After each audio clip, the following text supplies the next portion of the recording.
الله من الشيطان الرجيم بسم الله الرحمن الرحیم۔ کربلا کا وجود قبل اسلام اور زمانہ قدیم سے موجود تھا۔ یہاں پر السامیون کی قوم آباد تھی۔ کربلا کو آج دنیا میں جو عزت و شرف حاصل ہے اس کی بنیادی وجہ جگر گوشہ بطول، نواسہ رسول اور ان کے اہل بیت اور اصحاب کی شہادت ہے، جو 10 محرم 61 ہجری میں اس مقام پر واقع ہے۔ وہ کون سے عوامل تھے کہ امام حسین مدینے سے نکلنے پر مجبور ہوئے؟ امام حسین کا مدینے سے نکلنا نہ تو خود غرضی پر مبنی تھا اور نہ شر و فساد پر۔ وہ صرف اس لیے نکلے کہ امت رسول میں جو خرابیاں پیدا کی جا رہی تھیں ان کی اصلاح ہو اور سیرت رسول برحق کو زندہ کرے۔ مدینے سے مکے کا سفر 250 میل ہے۔ آپ نے 3 شعبان بروز جمعرات سفر کا آغاز کیا اور 5 دن میں یہ مسافت طے کی۔ مدینے سے روانگی کے وقت آپ اپنے نانا اور اپنی والدہ گرامی کے مزار سے رخصت ہوئے۔ آپ جانتے تھے کہ اب مدینہ واپس نہیں آئیں گے۔ آپ مدینے سے مکے تشریف لائے، حج کو عمرے میں تبدیل کیا۔ آپ نہیں چاہتے تھے کہ حرمت کعبہ مجروح ہو۔ 8 ذی الحج منگل کے دن آپ مکے سے روانہ ہوئے۔ راستے میں صفا، تغیم، ذات عراق، حاجر اور زرود کی منازل طے کرتے ہوئے جب مقام ثعلبیہ پہنچے تو آپ کو اپنے بھائی مسلم ابن عقیل اور ہانی ابن عروہ کی شہادت کی خبر ملی۔ یہ حسین کی پہلی قربانی تھی جو رائے خدا میں انہوں نے پیش کی۔ رستے میں سنی جب خبر مسلم و ہانی، منہ ڈھانپ کے رویا اسد اللہ کا جانی۔ صدمے سے مسافر کا لہو ہو گیا پانی، فرماتے تھے افسوس برادر کی جوانی، آج ان پہ جو گزری وہ ہمارے لیے کل ہے، مسلم کی شہادت ہمیں پیغام اجل ہے۔ اس کے بعد منزل زبالہ بطن عقیق سے ہوتے ہوئے جب سرات کی منزل پر پہنچے تو آپ نے محرم کا چاند دیکھا۔ ذو حسن کی منزل پر حر کا لشکر آپ کے راستے میں مزاحم ہوا۔ حر نے آپ کے قافلے کو آگے جانے سے روکا۔ آپ نے کہا ہم غازریہ یا شفیہ کی بستی میں اتر جاتے ہیں۔ حر نہ مانا۔ ہم کچھ آگے بڑھے تو ایک سرزمین آئی۔ آپ نے وہاں کے لوگوں سے دریافت کیا کہ اس جگہ کا کیا نام ہے؟ لوگوں نے بتلایا کربلا۔ آپ گھوڑے سے اتر گئے، فرمایا یہی ہماری منزل ہے۔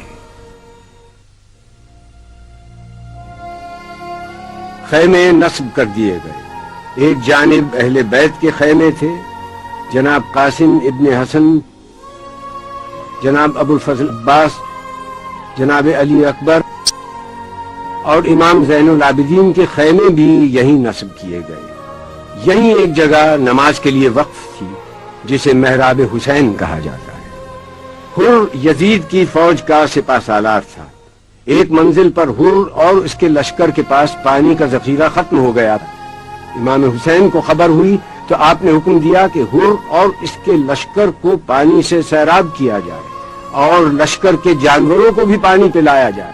تھی یہی فصل، یہی دھوپ، یہی گرم ہوا۔ ٹھنڈے پانی پہ گرے پڑتے تھے حر کے رفقا۔ تشنہ کاموں کا یہ مجمع تھا کہ ملتی نہ تھی جا۔ سقے بھر بھر کے کٹوروں کو یہ دیتے تھے صدا، بھائیو آؤ جو پانی کی طلبگاری ہے، چشمہ فیض حسین ابن علی جاری ہے۔ یہ حسین کا وہ حسن سلوک اور اخلاق تھا جس نے حر کی زندگی کو منقلب کر دیا۔ حر نادم و شرمسار اپنی گردن جھکائے اور اپنے ہاتھ پشت سے باندھے ہوئے حسین کے خیمے کی طرف چلا۔ حسین کو خبر ہوئی۔ حر نے دیکھا کہ چلے آتے ہیں پیدل شبیر، دوڑ کر چوم لیے پائے شہ عرش سریر۔ نے چھاتی سے لگا کر کہا اے با توقیر، میں بخشی، میرے اللہ نے بخشی تقصیر۔ میں رضامند ہوں، کس واسطے مضطر ہے تو، مجھ کو عباس دلاور کے برابر ہے تو۔ حر نے جناب حسین سے درخواست کی کہ وہ اپنی غلطی کے ازالے کے لیے آپ کی طرف سے جنگ کرنا چاہتا ہے۔ حر میدان جنگ میں گئے، زخمی ہو کر گھوڑے سے گرنے لگے تو امام حسین کو آواز دی۔ حر کی صدا سن کر آپ حر کی نصرت کے لیے قتل گاہ میں پہنچے۔ قبلہ رو کیجئے لاشا میرا اے قبلہ دین، پڑھیے یاسین کہ اب ہے یہ دم باز پسین، کوش نزدیک ہے اے بادشاہ عرش نشین، لیجئے تن سے نکلتی ہے میری جان حزین، بات بھی اب تو زباں سے نہیں کی جاتی ہے، کچھ اڑا دیجئے مولا مجھے نیند آتی ہے۔ زینب کے صاحبزادے اور جعفر طیار کے پوتے ہیں۔ آپ سن اس وقت 9-10 برس کا تھا۔ جناب زینب نے ان کو اپنے بھائی پر قربان کر دیا۔ ان بچوں کی بڑی خواہش تھی کہ فوج کا علم ہمیں نصیب ہو۔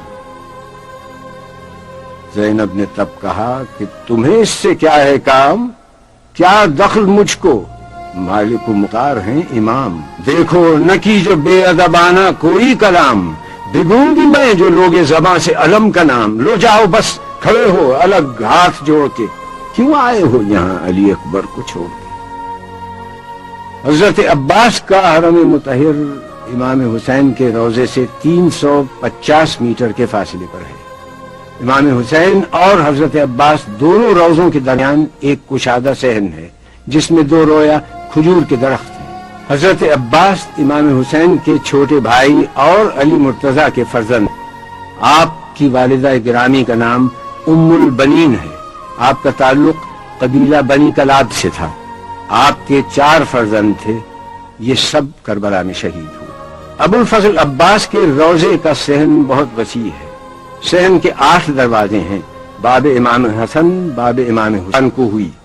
آپ دنیا میں تشریف لائے، آپ نے آنکھیں نہیں کھولی تھی، علی نے کہا حسین کو بلاؤ، حسین کے ہاتھوں میں عباس کو دیا اور آنکھیں کھولی۔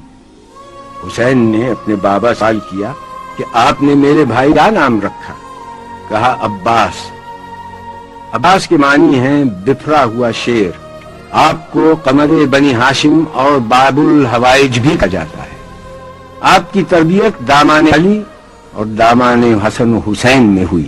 آپ کا اخلاق، فضل، ادب، علم، شجاعت بے مثال تھا۔ آپ نے امام حسین کو بڑا بھائی نہیں آقا سمجھا۔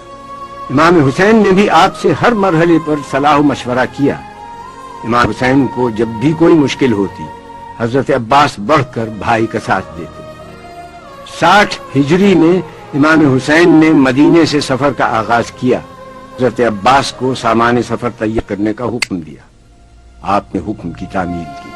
والدہ گرامی ام البنین نے آپ کو ہدایت کی کہ میرے 3 بیٹے بھی تمہارے ہمراہ جا رہے ہیں، میں نے زندگی بھر کہ حسین کی چھوٹی سی فوج کا علم کسے نصیب ہو۔ حسین نے جناب زینب سے مشورہ کیا کہ بہن یہ علم کا عہدہ سپرد کرنے کا وقت ہے، تمہارا کیا مشورہ ہے؟ بولی بہن کہ آپ بھی تو لیں کسی کا نام، ہے کس طرف توجہ سردار خاص و عام، قرآن کے بعد ہے تو بس کا کلام، اگر مجھ سے پوچھتے ہیں شہ آسماں مقام، شوکت میں قد میں شان میں ہم سر کوئی نہیں، عباس نامدار سے بہتر کوئی نہیں۔ عباس فوج حسینی کے انبردار ہو گئے۔ علم ہر سے عباس کا ہے۔ نجف کی سمت دیکھ کر کہا، منہ کر کے سوئے قبر علی پھر کیا خطاب، ذرے کو آج کر دیا مولا نے آفتاب، یہ عرض خسار کی ہے یا ابو تراب، آقا کے آگے ہوں میں شہادت سے کامیاب، سر تن سے ابن فاطمہ کے روح دے، شبیر کے پسینے میں میرا لہو گرے۔ حسین کی لاڈلی اور چہیتی بیٹی سکینہ نے اپنی امو جان جناب عباس سے پانی کی خواہش کی۔ یہ وہ پانی ہے کہ جس کا ذکر قرآن میں ہے کہ ہم نے ہر چیز کو پانی سے خلق کیا ہے، اور آج آل رسول پر فوج یزید نے پانی بند کر دیا۔ عباس مسکرا کے پکارے کہ آؤ آؤ امو نثار، پیاس سے کیا حال ہے بتاؤ، بولی لپٹ کے وہ کہ میری مشق لیتے جاؤ، اب تو علم ملا تمہیں پانی مجھے پلاؤ، تحفہ نہ کوئی دیجیے نہ انعام دیجیے، قربان جاؤں پانی کا ایک جام دیجیے۔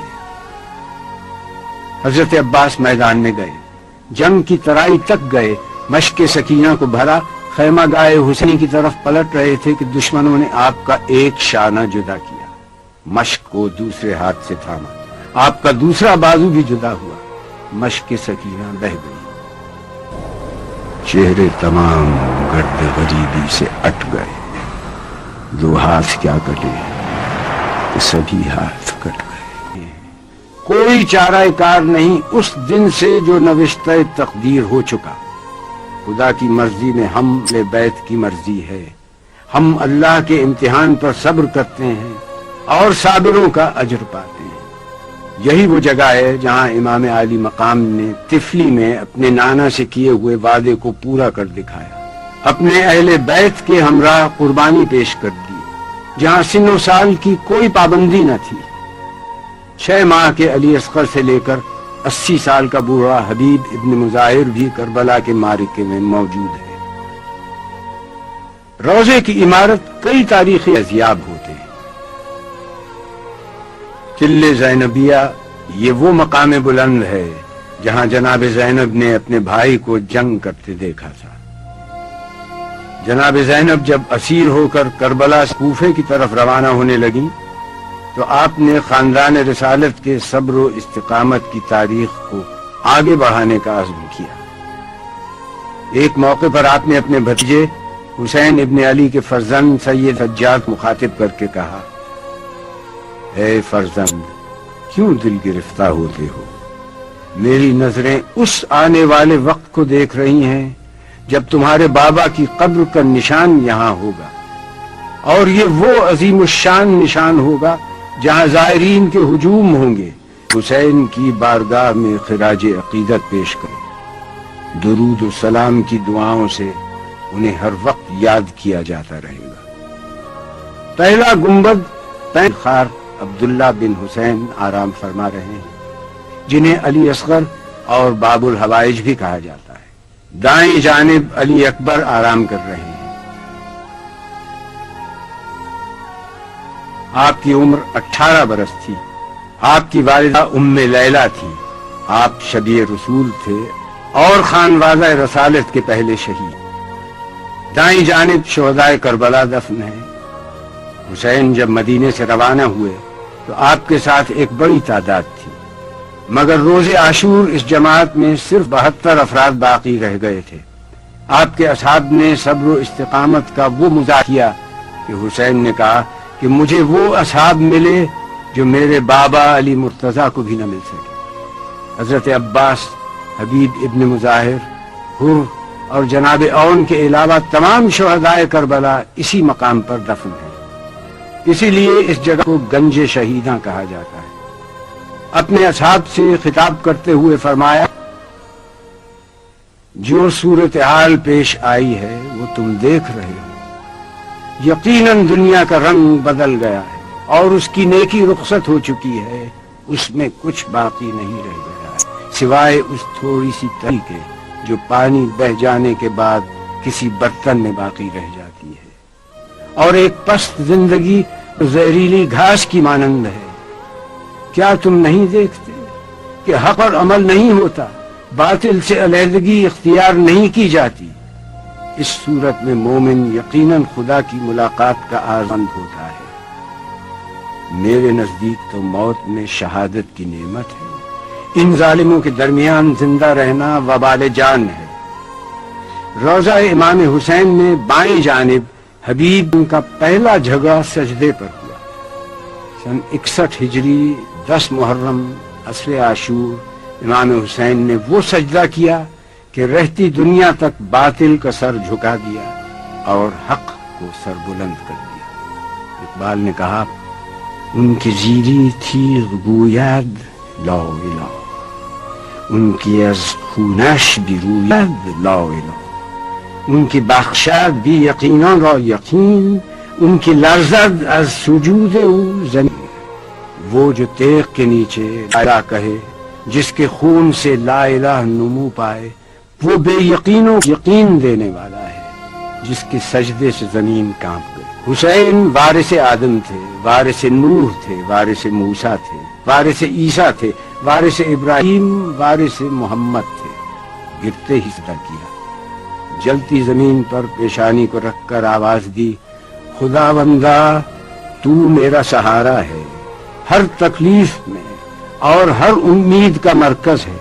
جو کچھ کہنا ہے تجھی سے عرض کرتا ہوں، اس لیے کہ میں کسی اور کو جانتا ہی نہیں کہ جس سے تجھے چھوڑ کر لو لگائی جائے۔